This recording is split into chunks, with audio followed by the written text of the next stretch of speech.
No, no, no. Wait, yes. I baked you this special email. It has raisins. Hey, Strongbad.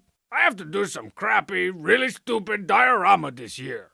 I want it to be bloody and gory, but it has to be middle school appropriate or whatever. Got any tips? Molly T, Charlotte, not Charlotte. Whoa, it's like you're no place. So you're telling me that Miss Charbroiled-Burger or whoever actually told you to make a crappy, really stupid diorama for an assignment? Now that's what I call education. No sense in thinking about this one until you're on the bus on the way to school the morning it's due.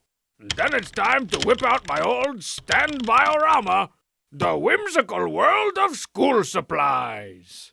But dioramas shouldn't be wasted, Molly Man. This is probably the only school-approved opportunity to melt small plastic animals and shame our beloved literary characters that you're ever gonna get. I say embrace it. I say deface it. Here are my tips. First off, behind every good diorama is an even gooder shoebox. So unless you want to get called the stride-right kid for the rest of your life, you better go buy a pair of the coolest, most expensive shoes on the market. Or at least modify a box of cheapo, generico shoes to look expensive. Now let's talk about topics. If the assignment calls for a science diorama, just slap some glue on some cotton balls and bang! The effects of cumulonimbus clouds on sheep, snowmen, and cotton balls. But if you're out of cotton balls, real chunks of the King of Town's beard make a great substitute. To be fair, I did eat all the cotton balls.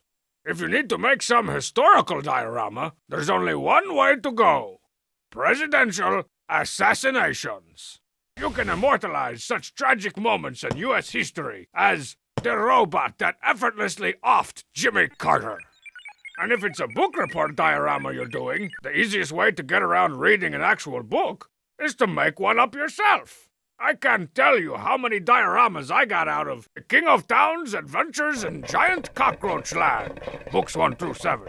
Though with the internet, it's probably easier for teachers to check your sources than in my day. To get away with that now, you'd also have to make a fake website for the book, and the author, and the publisher. And just to be safe, maybe go ahead and actually write the book. Man, it's gotten so hard to cheat these days.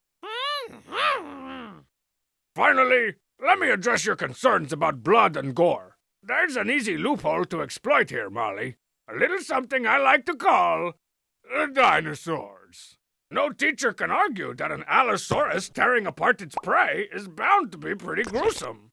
And if that prey just happens to be the signers of the Treaty of Guadalupe Hidalgo, well, that's bound to be pretty messed up too.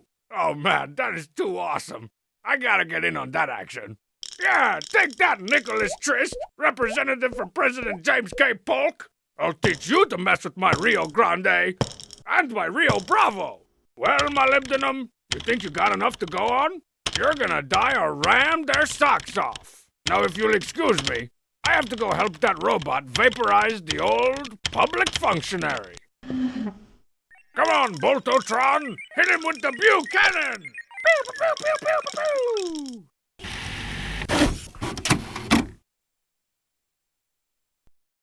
Uh-oh, face print. Yeah, you're gonna need one of those little shimmy cloths.